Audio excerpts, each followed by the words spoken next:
Assalamualaikum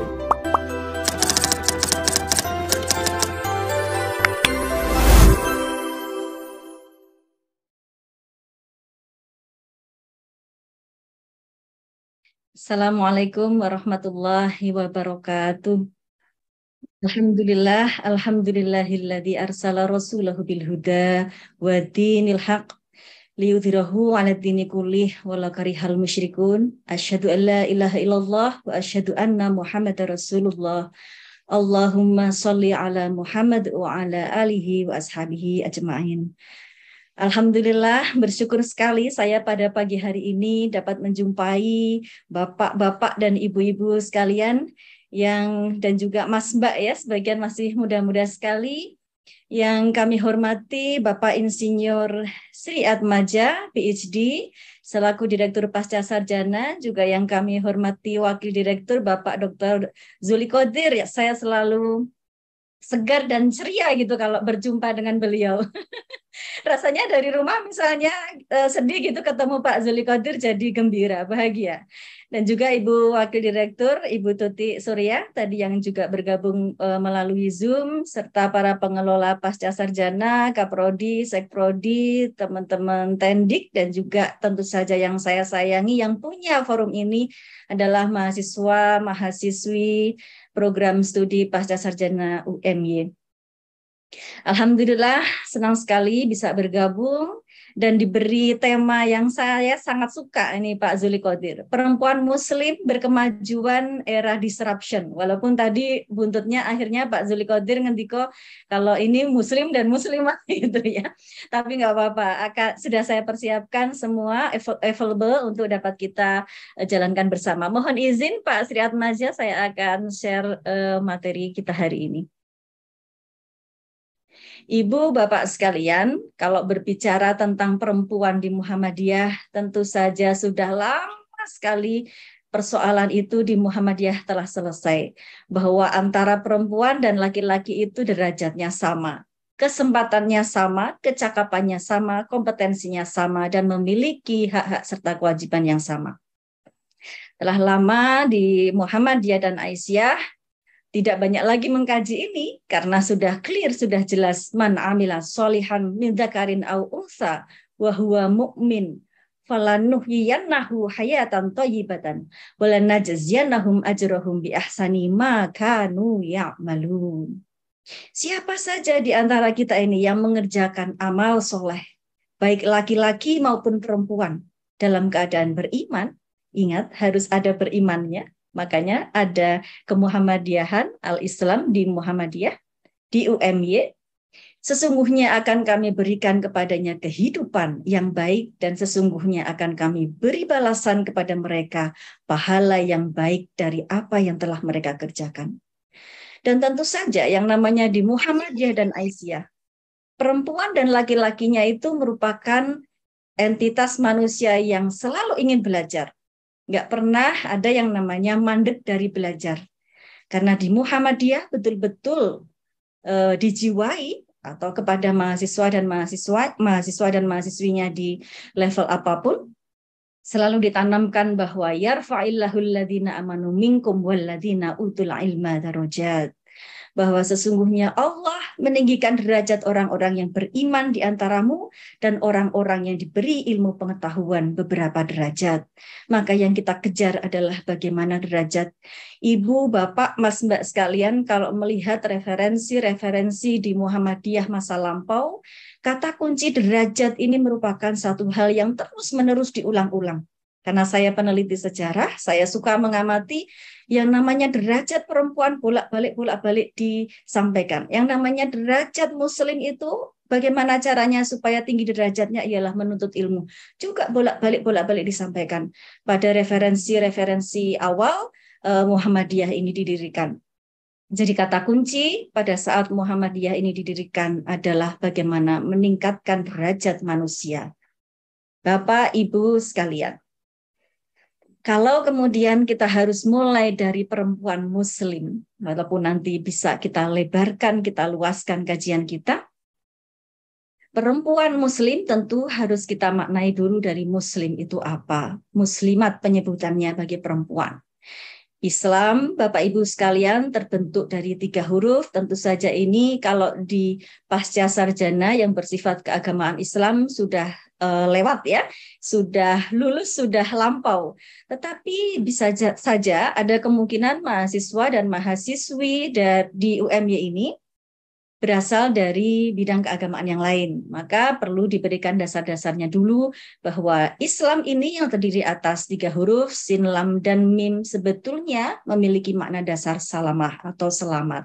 Jadi yang kita tuju dalam kita berislam itu adalah keselamatan di dunia dan di akhirat, keselamatan dalam keadaan damai, dalam keadaan tunduk, dan dalam keadaan bersih. Itulah sebetulnya Islam. Maka kalau kita menemukan wajah Islam yang lain, yang sepertinya mengerikan, wajah Islam yang lain yang tidak bersahabat, itu pasti terlewat dari membahas apa itu Islam itu sendiri.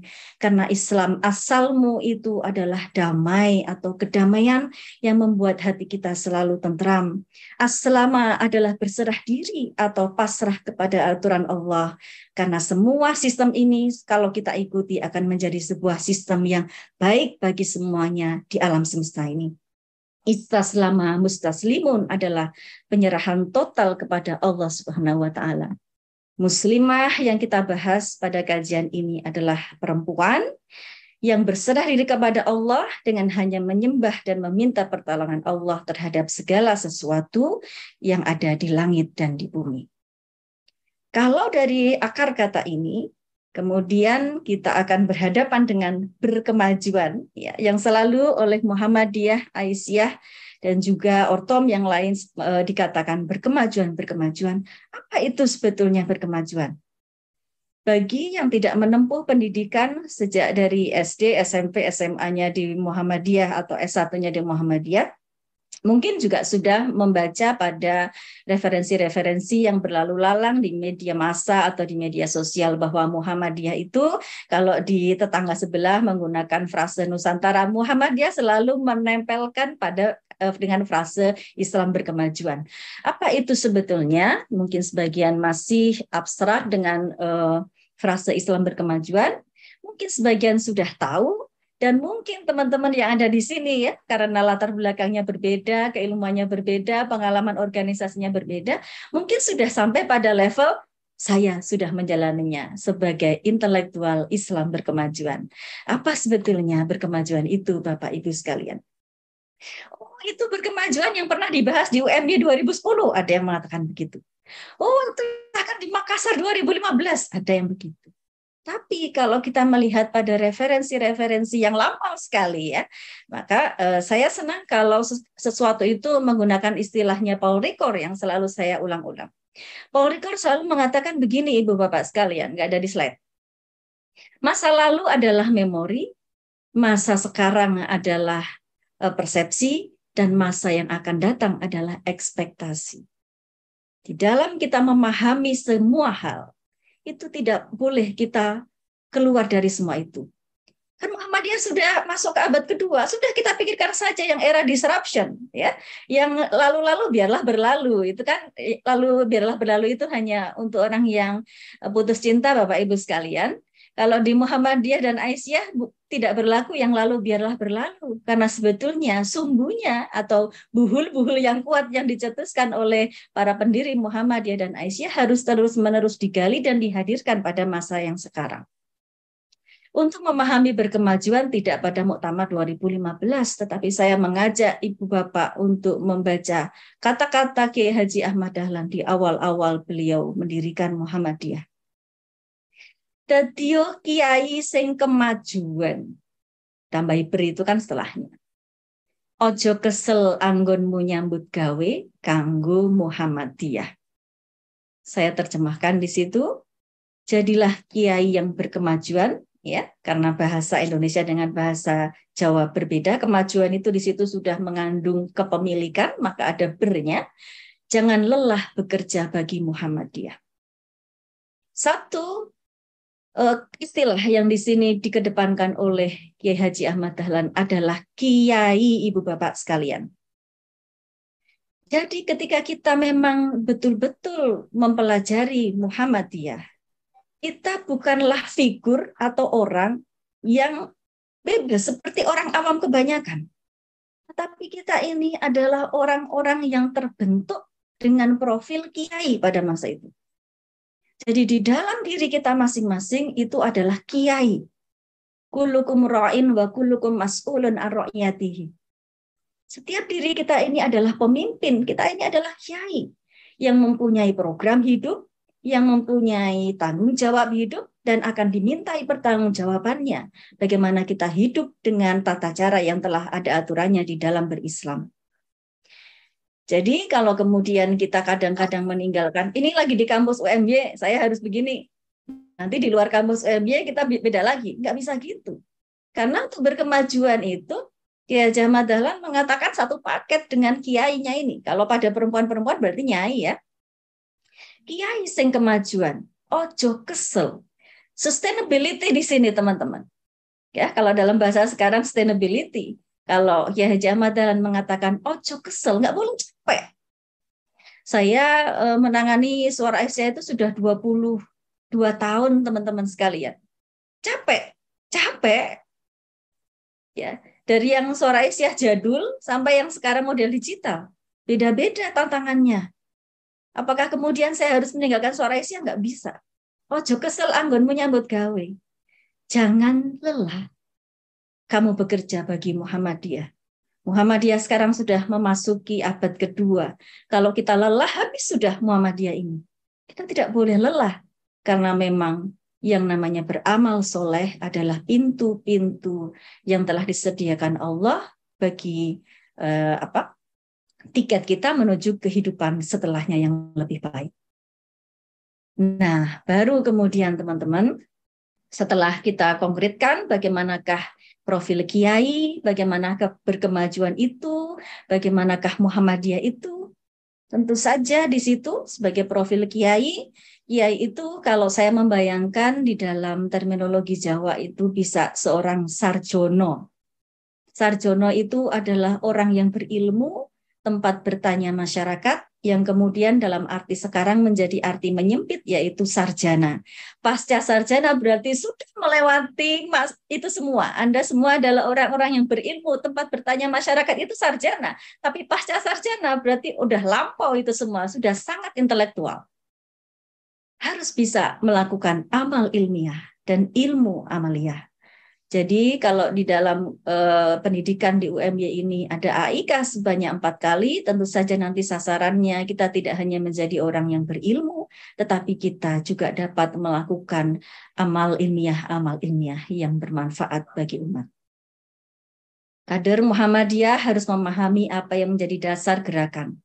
Bagaimana gerakan itu dapat dijalankan dan bermanfaat untuk umat. Kan harusnya begitu ya. Apa yang kemudian menjadi pegangan didirikannya Muhammadiyah Aisyah, Ibu, Bapak, Mas, Mbak sekalian? Ali Imran 110. Kuntum khaira ummatin ukhrijat linnas ta'muruna bil ma'ruf wa tanhauna 'anil munkar wa tu'minuna billah. Ini sungguhnya bahwa kamu semua itu adalah sebaik-baik umat. Kita ini umat Islam. Ya. Yang bagaimana ta'muruna bil ma'ruf? Kita punya kewajiban untuk selalu beramar ma'ruf wa tanhauna 'anil munkar dan mencegah kemungkaran. Apalagi kemungkaran itu sekarang di depan mata kita di era digital, era disruption. Masya Allah, orang bikin reels, orang bikin TikTok penuh dengan berbagai macam sampah, ya. Yang kalau kemudian ini masuk di tempurung kepala penontonnya, ya, penikmatnya, maka dia terformulasikan untuk menghubung-hubungkan dengan fenomena-fenomena yang lain, keluar lagi menjadi sampah. Maka disinilah tugas-tugas kita, nanti di belakang saya sampaikan bentuk-bentuk dari ta'muruna bil ma'ruf wa tanhauna 'anil munkar dari dulu sampai sekarang itu tentu harus berbeda. Ali Imran 104. Wal takum minkum ummatun yad'una ilal khair wa ya'muruna bil ma'ruf wa yanhauna 'anil munkar wa ulaika humul muflihun. Iya, kita ini sudah berada di dalam Muhammadiyah, sudah beramar ma'ruf, sudah bernahi mungkar. Apa yang kemudian nanti akan kita capai, yaitu muflihun, orang-orang yang beruntung, orang-orang yang berbahagia. Karena disitulah yang akan kita capai. Yang unik Bapak Ibu sekalian, yang khas dari pendidikan Muhammadiyah dan Aisyah itu tidak berupaya untuk menampilkan wajah Islam yang kaku, tidak berupaya menampilkan wajah Islam yang tidak enak bagi orang lain. Sejauh saya menempuh pendidikan di Madrasah Mu'alimat Muhammadiyah, S1, S2, S3 saya di UGM terus ya. Kemudian saya bergaul bersama teman-teman di organisasi. Yang kita kedepankan adalah Al-Baqarah 256 dan juga Ali Imran 103. La ikroha fiddin, qad tabayyana rusydu minal ghayyi, faman yakfur bitaghuti wa yu'min billahi faqad istamsaka bil urwatil wuthqa lam fisama laha wallahu samiun alim. Ketika kita bersosial media, teman-teman, kita ketahui ya, antara netizen satu dengan netizen yang lain karena sama-sama tidak mengenal, saling umpat, saling menghujat, hate speech, dan sebagainya. Itu sebetulnya jauh dari bagaimana Muhammadiyah mengajarkan itu. Karena yang sering kita bahas di Muhammadiyah justru la ikruha fitin. Tidak ada pemaksaan di dalam kita memberikan pemahaman kepada orang lain. Akal pikiran kita justru menjadi hal yang dikedepankan karena karena sudah jelas sebetulnya kalau kita ajak berpikir mana yang baik dan mana yang salah. Sehingga kita hanya bisa menunjukkan ini loh yang salah. Maka otomatis orang yang kita ajak berdiskusi itu di dalam kehidupan virtual kita akan bisa menemukan buhul-buhul kuat yang tidak akan pernah putus-putusnya. Wa'tasimu bihablillahi jami'an wa la tafarraqu, Ali Imran 103 juga menjadi dasar dalam pendidikan Muhammadiyah. Kenapa? Karena yang namanya manusia itu selalu dalam keadaan terpecah belah. Banyak sekali perbedaan-perbedaan yang ada di kalangan masyarakat, apalagi ini konteksnya dunia ya, dunia fisik maupun dunia maya. Tetapi kemudian Al-Quran sudah jauh-jauh hari mengantisipasi itu bahwa wa'tasimu bihablillahi jami'an wa la tafarraqu. Berpegang teguhlah kamu semua dengan tali Allah dan janganlah bercerai-berai. Itu kemudian mengapa di awal-awal perjuangan Muhammadiyah Aisyah dulu malah justru yang banyak ditulis oleh perempuan-perempuan Muhammadiyah itu adalah bagaimana tentang multikulturalisme. Kalau Anda tidak percaya, boleh membuka dokumen-dokumen Aisyah pada masa-masa lampau. Kenapa sih orang di sana masih berbicara tentang bagaimana perempuan boleh keluar rumah? Tetapi ternyata Aisyah dan juga perempuan-perempuan Muhammadiyah yang tidak tergabung dengan Aisyah justru menyuarakan bagaimanakah perdamaian manusia, bagaimanakah multikultural dan sebagainya. Dan yang menjadi nafas gerakan kita itu adalah Al-Ankabut ayat 69 teman-teman sekalian, walladzina jahadu fina lanahdiyahum subulana wa innallaha lama'al muhsinin. Ini yang kemudian saya mempunyai pandangan bahwa misalnya apa yang disampaikan oleh Muhammadiyah dan Aisyah itu adalah jihad literasi. Ada juga orang mengambil jihad. Bapak Ibu sekalian yang kami hormati, salah satu hal yang menjadi ciri khas gerakan kita, ya, ketika kita semua sibuk bervirtual, mari kita manfaatkan juga untuk gerakan kita sebagai label kita adalah Al-Ma'un. Saya pernah melakukan penelitian terhadap perangko amal Muhammadiyah Aisyah pada tahun 1941. Apa yang terjadi Bapak Ibu sekalian? Ternyata pada waktu itu Muhammadiyah dalam hal ini Kiai Mas Mansur, Kiai Haji Mas Mansur, melihat perangko-perangko yang diperjualbelikan oleh pemerintah Belanda pada saat itu, kemudian ada dana yang dilebihkan. Nah, dana yang dilebihkan ini dimanfaatkan untuk membangun sarana-sarana kesehatan bagi yang disupport oleh pemerintah Belanda pada waktu itu. Ya, sehingga banyak sekali pada waktu itu berdiri rumah sakit yang didanai dari perangko amal ini. Oleh karena itu, kemudian Mas Mansur pergi ke Batavia, menjumpai Gubernur Hindia Belanda di sana. Mas Mansur ini tidak adil. Bagaimana kalau ini semua kemudian banyak didirikan untuk mendirikan pusat-pusat kesehatan dari rumah sakit yang disupport oleh Belanda yang kebanyakan dari Nasrani waktu itu? Kami juga bisa membuat seperti ini. Dana-dana dari perangko bisa kami manfaatkan untuk kemudian kami jadikan labanya itu sebagai rumah sakit kami. Ya, dengan lobi-lobinya yang baik, maka pada waktu itu pemerintah Hindia Belanda kemudian meng-ACC sehingga pada 1941 ada gerakan yang luar biasa dari Muhammadiyah, namanya adalah Gerakan Perangko Amal Muhammadiyah. Dan Muhammadiyah pada waktu itu mendapatkan keuntungan yang luar biasa dari penjualan perangko amal ini. Ada 5 serinya, saya ambil saja yang terkait dengan Aisyah. Dan keuntungan dari filantropi melalui perangko inilah yang kemudian menjadi embrio dari berdirinya pusat-pusat kesehatan di Muhammadiyah. Al-Ma'un merupakan ciri gerakan kita. Bagaimana kemudian di film-film yang tentang Muhammadiyah ya, Sang Pencerah, kemudian Nyai Ahmad Dahlan, 9 Putri Sejati dan sebagainya, yang diangkat menjadi label kita adalah Ar-Ra'aital ladzi yukadzibu biddin ya. Al-Ma'un merupakan ciri gerakan kita, bagaimana Muhammadiyah dan Aisyah peduli terhadap orang-orang yang marginal. Kemudian kapan berkemajuan ini menjadi label khas dari Muhammadiyah dan Aisyah, Bapak Ibu sekalian? Kalau kita melihat dalam arti referensinya, memang yang namanya berkemajuan itu adalah keadaan maju dalam hal kepandaian pengetahuan. Saya tidak tahu mengapa KBBI sudah mengerucutkan berkemajuan itu tidak dalam hal perut tadi Pak Zuli Qadir. Di KBBI sudah dikerucutkan dalam hal kepandaian dan pengetahuan gitu ya. Berkemajuan itu seperti itu.